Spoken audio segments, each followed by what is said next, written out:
We've had nasty campaigns before, I think, and there's a tendency to think that every nasty campaign is the nastiest that's ever happened.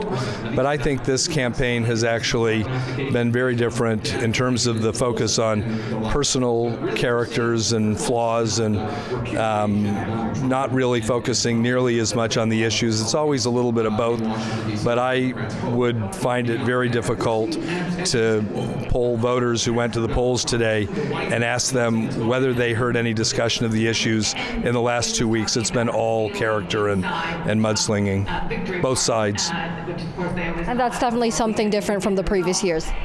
Well, as I said, I think there's always nastiness. I was,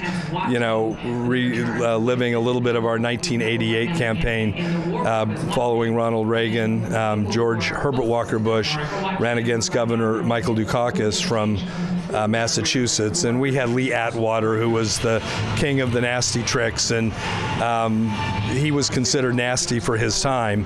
But I think if Lee Atwater were alive today, he would be surprised at how that art has changed in the intervening years. There is actually a scenario tonight in which the 538 electoral votes will be split 50-50 evenly between Hillary Clinton and Donald Trump.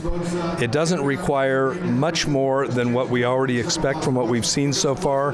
Hillary Clinton holding the states where she's leading in the polls, Donald Trump doing the same, and Donald Trump winning in New Hampshire and Nevada, plus continuing to lead in Ohio, North Carolina, and Florida.